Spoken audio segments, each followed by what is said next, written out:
Hey everybody, welcome back to Truck Driver Sean YouTube channel. Today I'm here with the amazing Kyle Rhodes of KSR Amplification. That's the smart guy we're always talking about.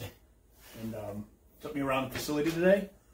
Got to see a lot of cool stuff. It's a massive facility. I really didn't think it was that big. So I know... Insert that's what she said, Joe. Ta-da!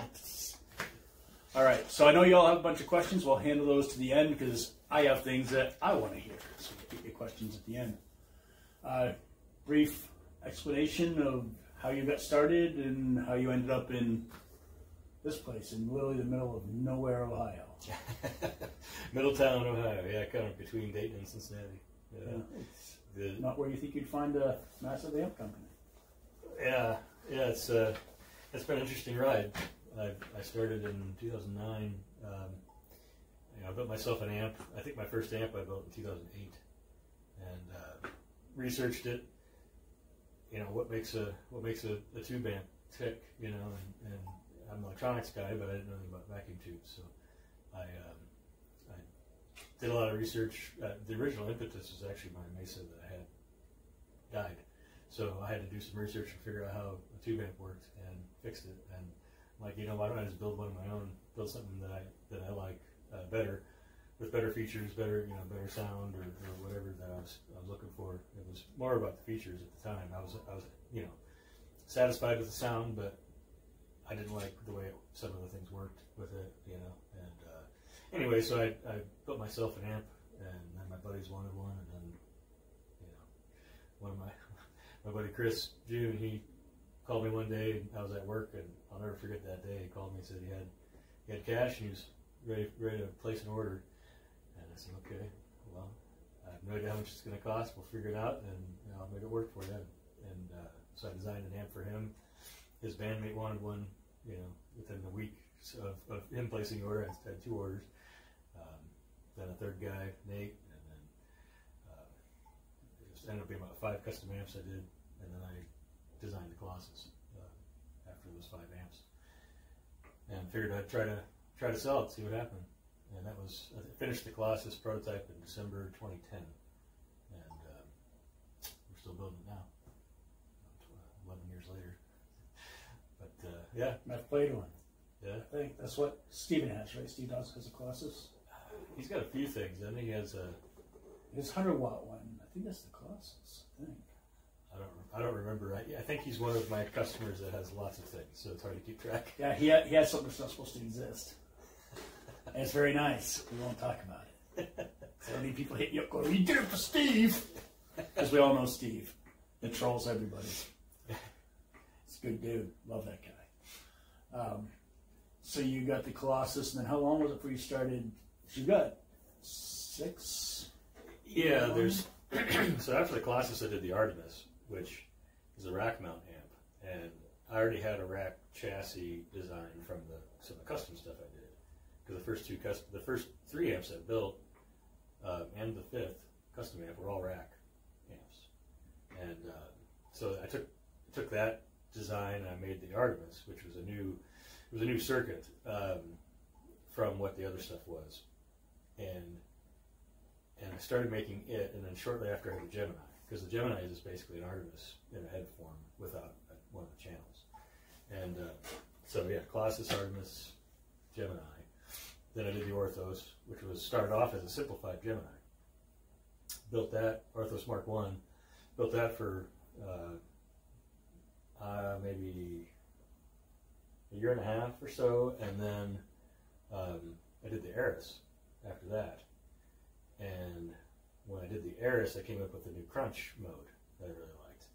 And then I kind of took the Eris design, went back and added a clean channel onto it, and that's what the Orthos Mark II, that's where that came from.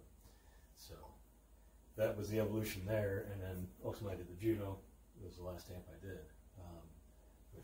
That's the one I just played to. Yeah, this is the Juno prototype that I took to NAMM, a handful of years ago, and it's been around the block since. But it's stays here now as a. The amount of options it's on, I think, is ridiculous. Yeah, it's a pretty cool amp. I like this one a lot, and then after that I did our first pedal, which was the series, and that was 2019. I came out with that. And then the Eros last year, and then PA-50 and 25, which we're finally finishing now. Which, by the way, I was fortunate enough to use this today. I used that and the Ceres, and it's ridiculous. We'll have a video of that on after the interview. All filmed by Kyle. I didn't even know he was filming until halfway through. I saw what he was doing. I had no idea. This is so fun to play because it sounds so good. You wouldn't believe that tiny little box and that tiny little box together were doing what it was doing. That's why he's smart and we're dumb guitar players. Chug, chug, chug, chug, chug. Sounded good. I like your riffs. But yeah. Someday they'll make me 2 pennies on YouTube. But yeah, it's been a wild ride. My first shop was in Indiana, in my basement, and then I had a detached garage where I had my wood shop, where we built cabinets and head shells and stuff. And then I moved to Ohio and had a shop. It's my home shop now, so it was in my backyard, and about 1,600 square feet. It was too small. I moved in and I was already out of space, but it was in the backyard. It was nice working from home for a while, and built a business. Because that transition, I actually went full time. I still had a full time job up until then. So up until 2016, I didn't really advertise that, but I was working 20-hour days, most of the year. That's crazy. And it's hard to believe that. Like, I've been a fan of yours since the Rhodes days. Yeah. To think that you were working another job. Yeah. Because I had that house, I needed to pay the bills for the house, and you don't make much money building amps, and especially if you hire a couple people, and there's really not much money left over. And any extra money I had, I put back into the business. So my day job paid the bills. The amp company funded more tools, and paid my helpers, and that was basically how the model worked. Ultimately, I was able to buy this building that we're in now. So this is my third shop, and yeah, so went from the 1,600 square foot shop to an 18,000 square foot shop. So This place is big, by the way. Maybe. Is there if I do a walkthrough? Yeah. I probably should have done it in the first place, but I'm glad I didn't because some things you can edit it. I know things that you don't know. Well, a lot of people do. Yeah. I don't want to have photographic proof of it. Then I have to explain myself to more than just him. It's yeah, we build some things for the company. There's my reminder to have FedEx ready.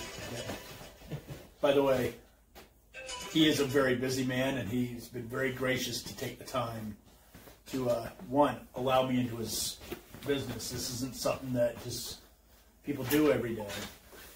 It's I don't think I've ever seen a video of anybody being here.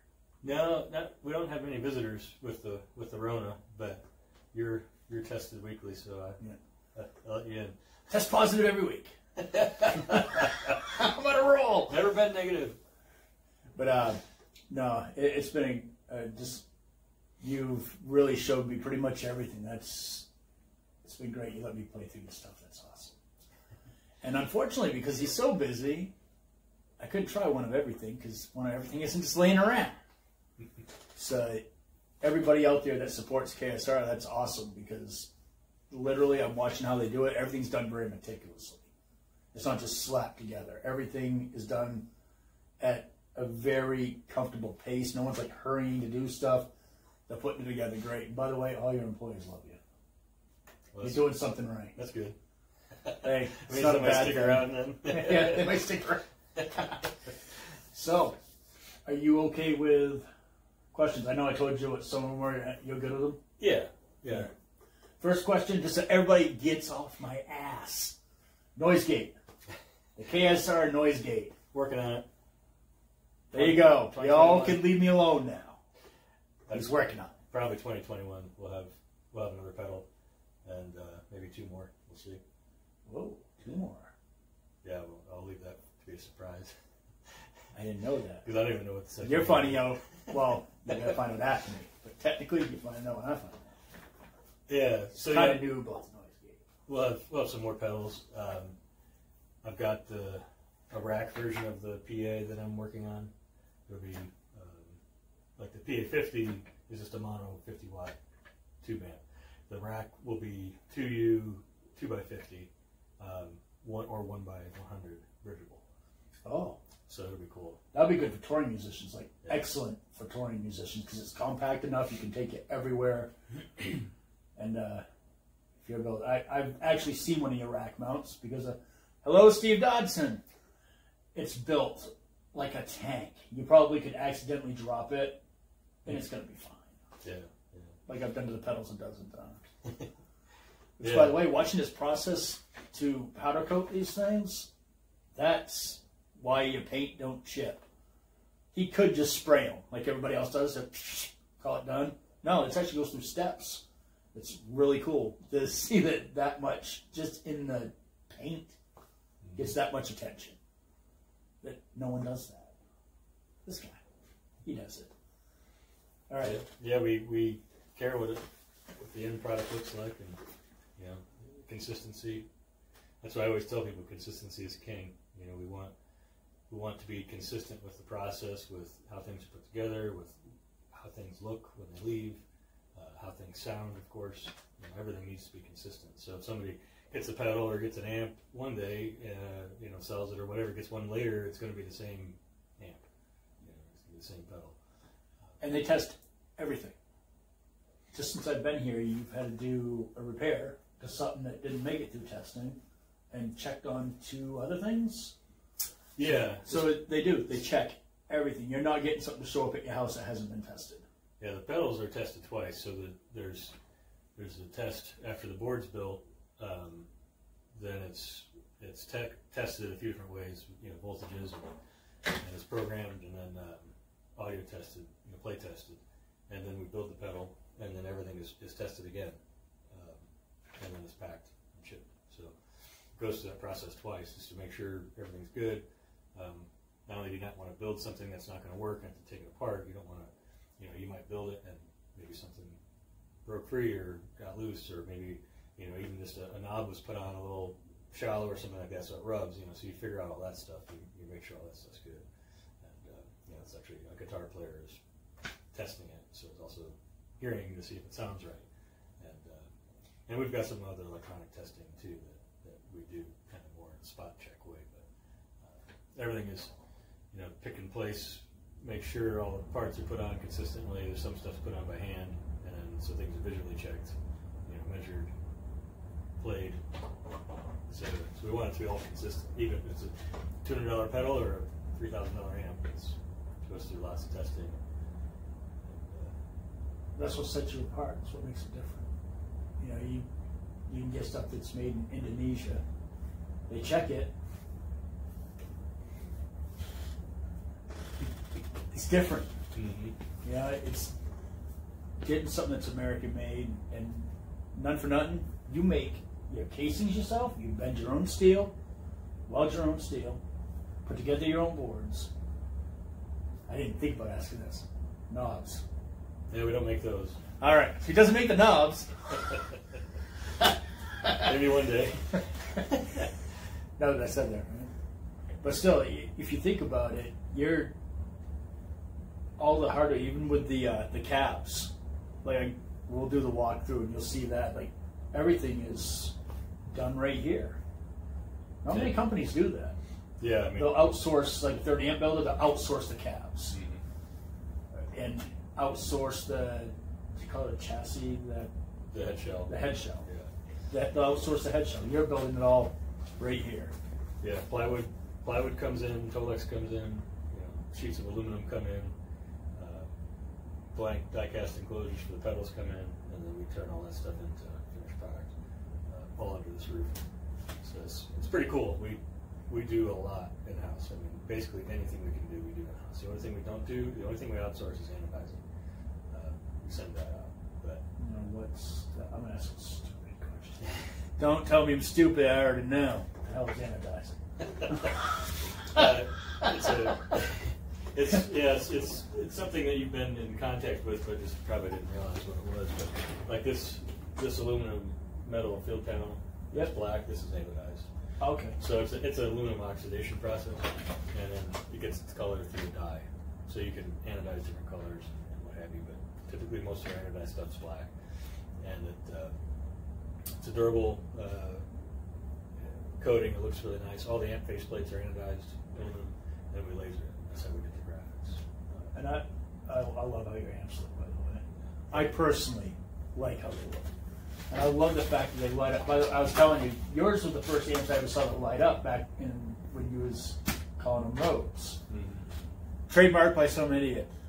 So, it was the first amp I ever saw that the inside lit up and then the KSR was lit up. And if I remember right, the Rhodes. The Rhodes didn't change with the channels though, right? It did. Yeah. It did? Yeah, it did that from the beginning. That's just a cool touch. I think that the only amp I knew of that did that, that was actually proposed to me by a customer. He had a PV, an old PV from the 80s. Oh, the Ultra. Maybe. Yeah, the word PV would light up. Yeah, and it changed to 2 different colors for 2 blue and red. Yeah, so he had one of those, and he wanted his Colossus to do something similar. So I'm like, well, I could do 7 colors real easy with RGB LEDs. Let's just go nuts with it, you know. So we did the 4 channels and then the modes, and you could even have it change for the 2 master volumes. You know, you could have a different color for each master volume. So it's that was the first amp that had all that stuff, and then I just included that in all the rest. And even amps that don't have MIDI and all that, there's dip switches in the back to select the colors. So I still wanted you to be able to configure it. And some people just want to turn it off. They just don't even want the lights. It's fun. Do you still do? Because I know I've seen them a couple times. You know the KSRs that just have the regular, like I call it the classic amp baffle. That's just black and just has like a silver KSR or something on it, or a white one. Yeah, just a solid panel. That's the standard panel. Most people upgrade to the lit panel. Well, you have to. I mean, how can you look at that and go, I don't want that? Yeah. Yeah, but there's an upcharge for it, and it's because some people don't want that, which is fine. It's easier to build without it. When I have my purple one, it's going to have it. Yeah. And you get purple. You can set up for purple LEDs too. Just remember my rule.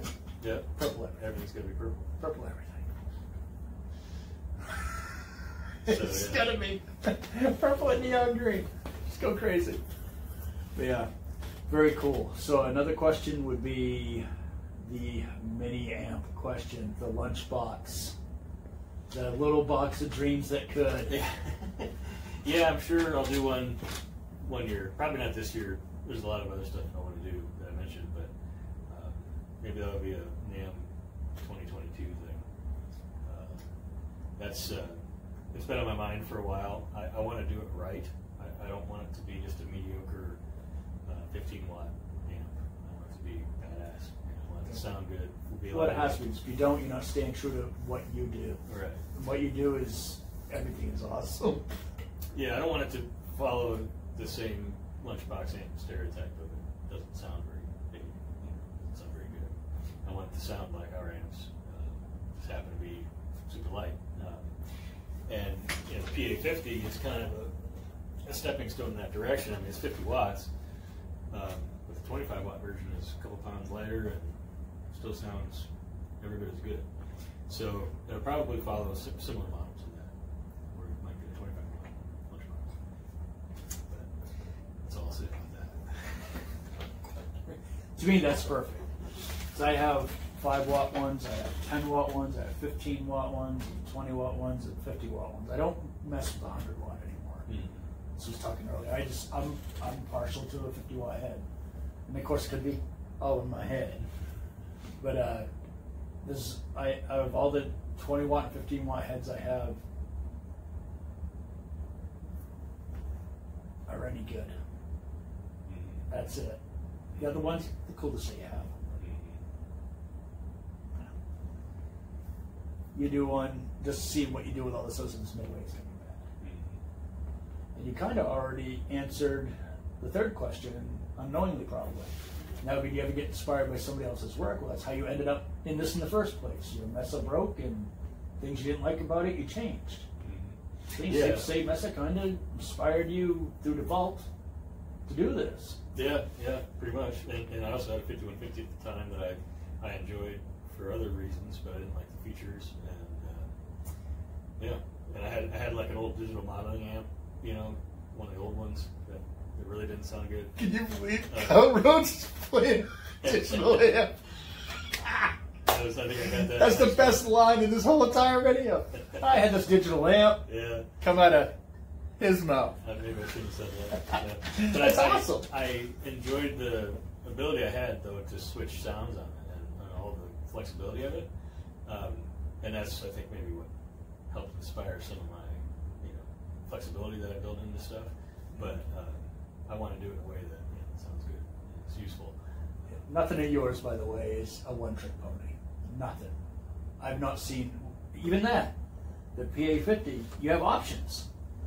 Yeah, it's got built-in bias monitoring and negative feedback control and some cool. You can even, like, even though you're using something else to drive to put the sound through it, you can still adjust your bottom end and your overall tone. Mm-hmm. Yep. Not many other people do this, and definitely not with that much power, like tube power. That's not a little digital board like a Seymour Duncan. That's like a tube amp. Yep. So essentially, it's like you explained to me earlier. It doesn't get any easier than that. It's the power section of a tube amp. Mm-hmm. So like going through your effects loop, and you'll see the video when he gets it to me. I'll put everything all. I'll call Louis Torres, figure out how to edit. Put it all together, and you'll hear that the thing is just a monster. I played for how long on that? It was like 16 minutes, I think. It'll be a very long jam session. You'll be annoyed completely. But yeah. Anyway, I just want to thank you for your hospitality. Dude even fed me lunch. How awesome is that? Thanks for coming by. Don't thank me. I screwed up his afternoon. But anyway, cool stuff coming down the pike by KSR. Obviously, on my channel, I'll be featuring that stuff as it comes down one way or another. And you gotta love his stuff. Like, seriously, stuff's good. Check it out.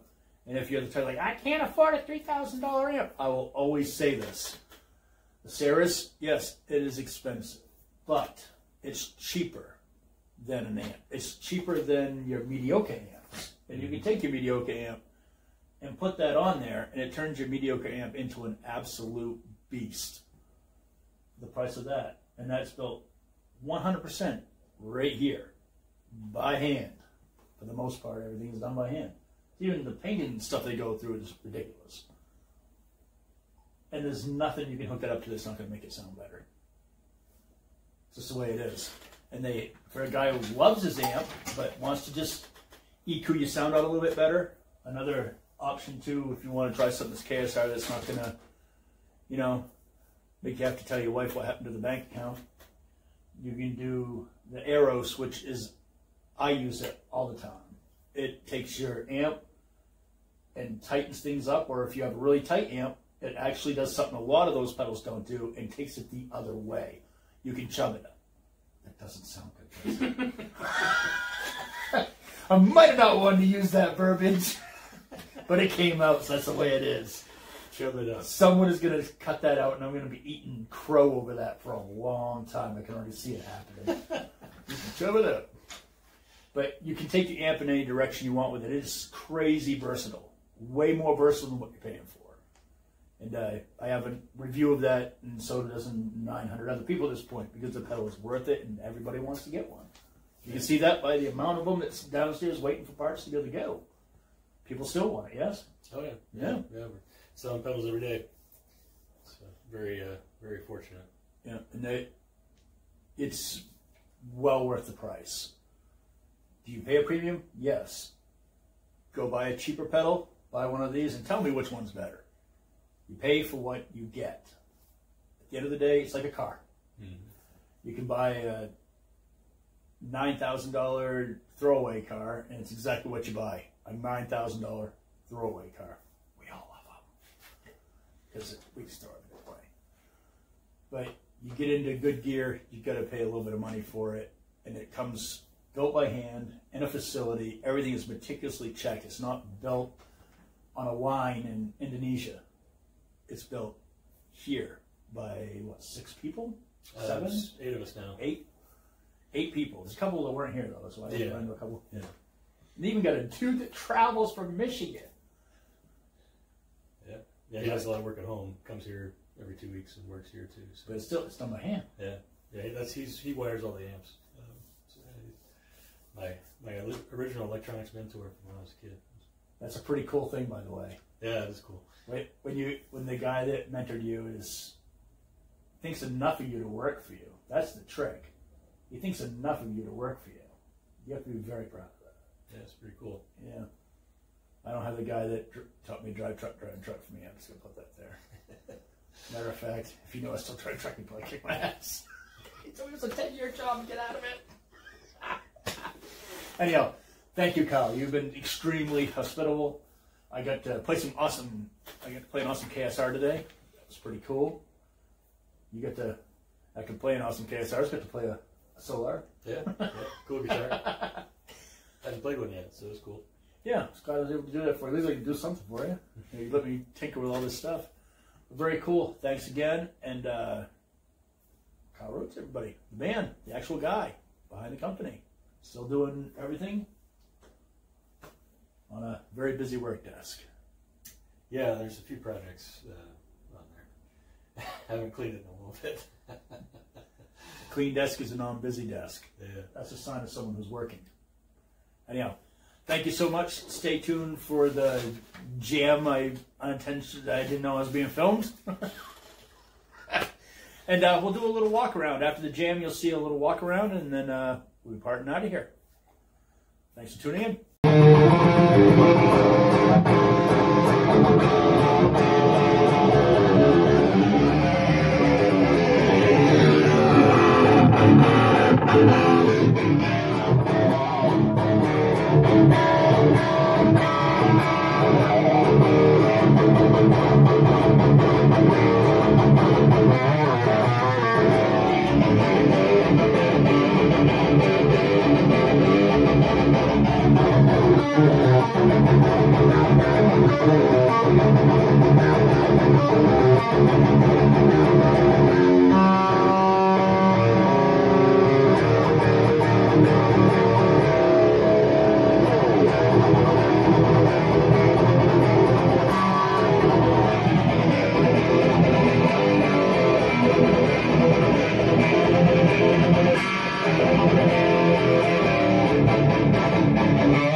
That is bananas. Yeah, all that noise, all the power for the building goes over top. So when we're running machines in the back, it gets really fucking noisy through the pickups. It is. But that's why. Remember, I told you told people like, "Hey, you got a question for Kyle?" Number one question was, what? When's he gonna make a noise gate? That's probably the next pedal. Like an astounding amount of people. I've never had that many responses to anything I've ever put on the reports. Noise gate, noise gate, noise gate, noise gate, noise decimator, noise gate, noise gate, noise gate, noise decimator. Something to make shit quiet. Yeah, I'm working on it. That'll probably be the next pedal.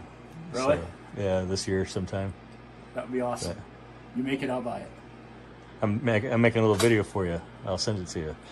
Make a little video and send it to No, I'm making you a video right now. I'll send it to you. Oh, excellent. Cool. That will save me a lot of time. I can just slap that in. Yeah. It'd be very cool. But that sounds pretty is killer. awesome. Yeah, I think so. Not only that, that case right there is awesome. Yeah. We have a matching Eros too. I want to sell them as a pair. Kind of a distressed yellow-black thing. It just looks awesome. Those that can't actually see it in person, I'm sure the phone's not doing it justice. It just looks awesome. It looks very like battle worn. Yeah. Kinda. You know? It's very cool. That sounds killer. Yeah.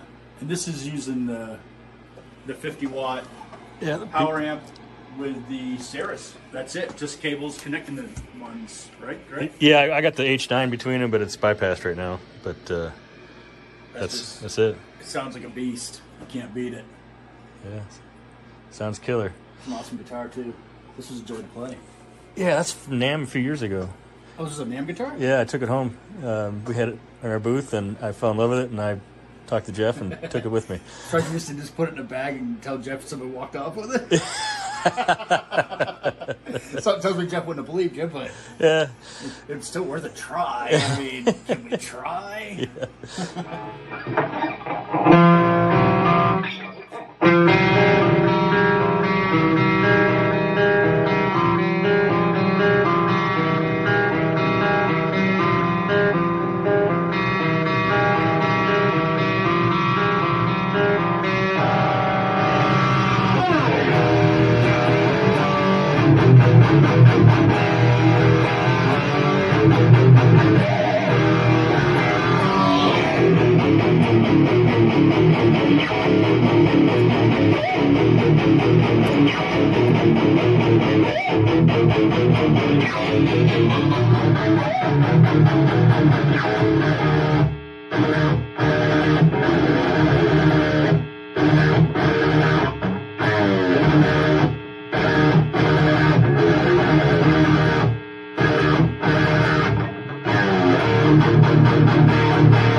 everything. That's what makes playing amps awesome and gear playing awesome.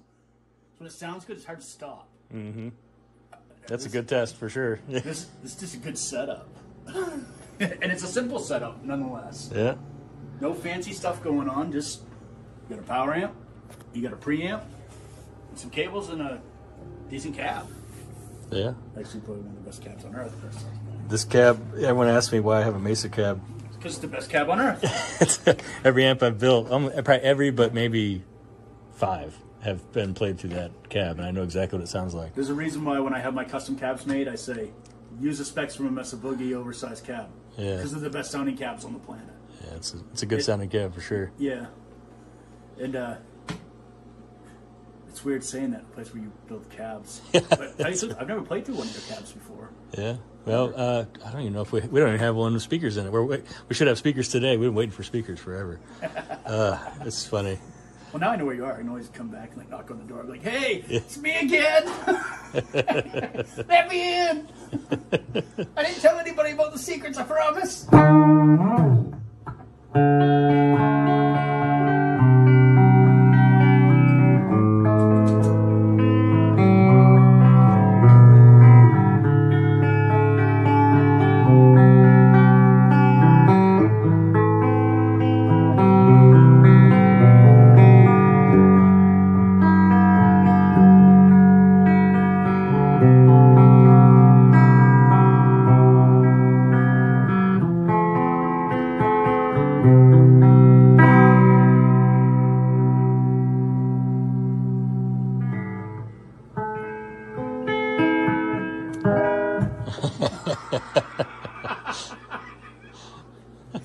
We're not at Guitar Center, so I can play that riff.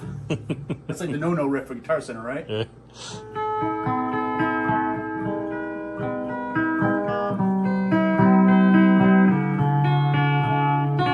The cleans just sound so good. You play on something like that, it has that classic tone. Like you normally have to like get a very, very old and very, very good condition like blackface Spender from like a long time ago.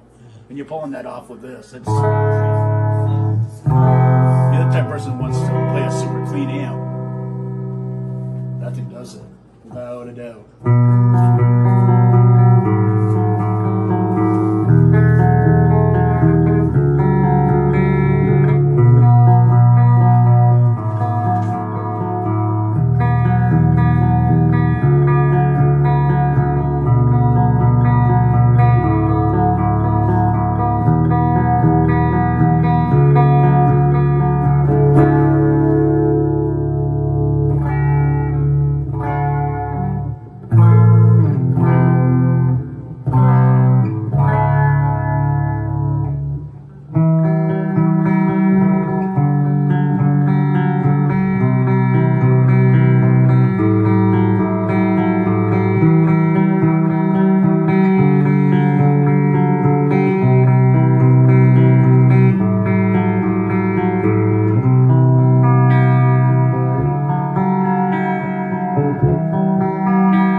To that really good chime.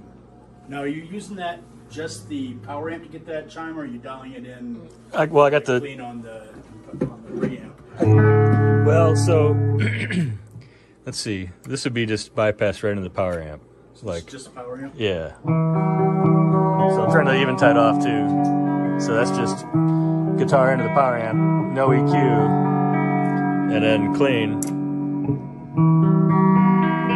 So that's what the clean channel does for you. Get that little bit of warmth. Yeah, so that's just a buffer, and that's the clean.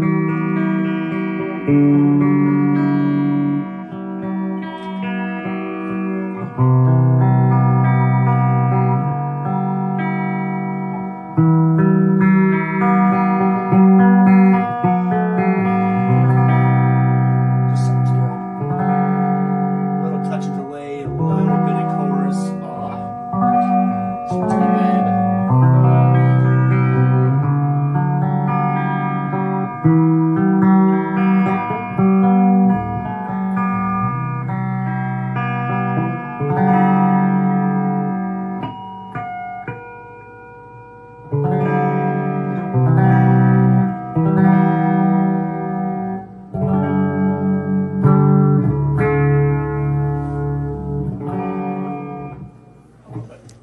Sounds killer. Yes, it does. Well, 16 minutes is probably enough, huh? I think so, yeah. You know something, man? With the products here, people just have to understand. Like, the people who buy it understand it. Yeah. They understand the customer service. They understand the product and Sure they do. the way that it's built. Yeah. Orange just released a video today of their factory in China. It's like a 3-minute video. Really? No. Food.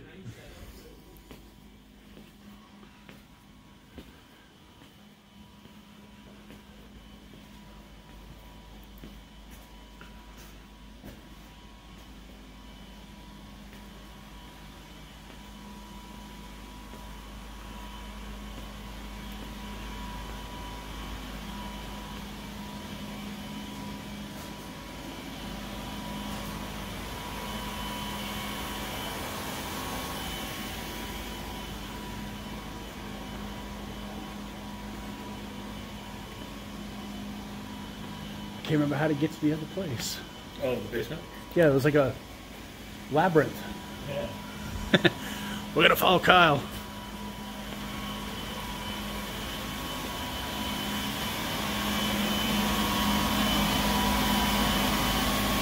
Making serious backs in there.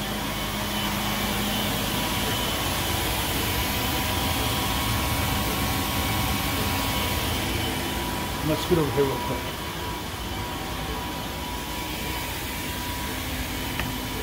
Look at that. It's not supposed to exist, but it does. Something tells you get a hold of me and he'll get it to you. That's a cool guy's color. Oh, I didn't even notice those when I was in here before. That's before they get all toe-lexed.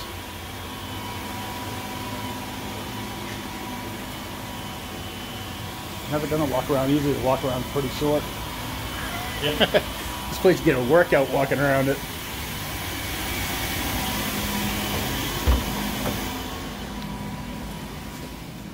Who's the weird people's faces I keep seeing all over the place? It's kind of a joke. Corey takes pictures of people, prints them out, and puts them up to try to scare people. There's a picture of a face on outside of my lab window that he got me with one night. And I saw it. It looked like someone was looking at me outside at night. It scared the crap out of me. I just left it up. I got used to it, and now it scares everyone else. So future video room. It's part of it. Maybe.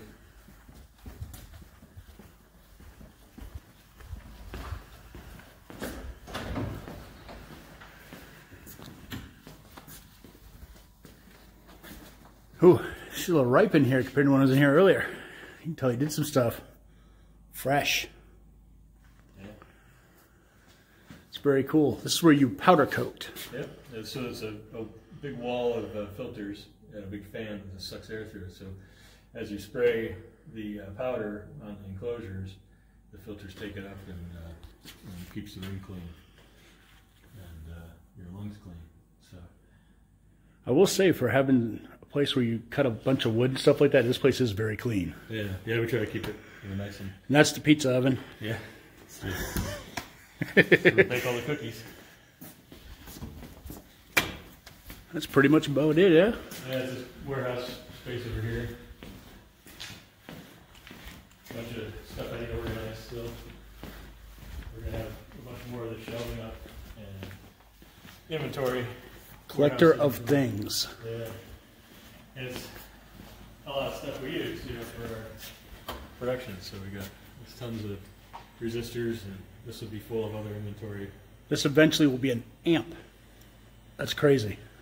This is what, 4 walls like this of it? Yeah. And there's a bunch more. A lot of vintage parts and things I acquired. Foam isn't cut, it comes in already. Yeah, those are amp with amp shipping. And two of these, and amp goes in there and goes in the box. Keeps it nice and safe. Yeah, we got custom boxes. Look at that. And that's special. Yeah. Very cool. Look at that.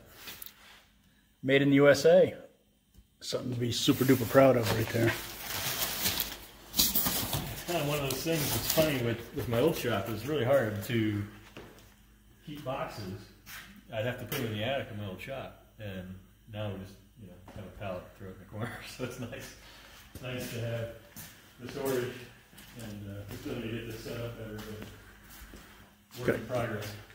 Well, those are awnings that used to be in the front of the building. Saying you got to put them up over your employees' desks, that'd be hilarious. Put their names on them. This is Bell's desk. Sweet. Yeah. Alrighty. Got another shelving, we're going to put that up. A lot more storage down here to be used more efficiently. Pretty cool. That's about it, eh? Excited to get the video studio going in here. We'll be able to have cool demos and interviews and live. That would be cool. Like sessions. You can have artists and stuff actually stop by. Yeah, exactly. Yeah. That's the idea. Be very cool. Yeah. Lots of wire. Yeah, with that many products, it does have to be mind-numbing how much different stuff, because you can't reuse stuff for other products. Like some stuff's for actually some specific, products, right? Is, yeah. Like amplifiers have some specific wiring and that kind of thing. And, pedals only have 4 wires in each pedal, but 2 to 4 wires. But yeah, that's. I also acquired a lot of stuff in an auction, and some of this is that. Awesome. Have space, will fill. That's right. Alrighty. I'd like to thank you, Kyle, for this afternoon. It's awesome. My pleasure. I'll be back to get my amp. I'm not going to let you ship it. I'll come back. Right. I'll test it here. That sounds good. Yeah, I'll shoot my review video of it here. Perfect. Maybe there'll be a KSR cab done when I come to get it, and I can test it through a KSR cab, which I've actually played through. Well, we just got speakers today, so that's good. Yeah. All right. Cool beans. Thank you very much. Thank you, sir.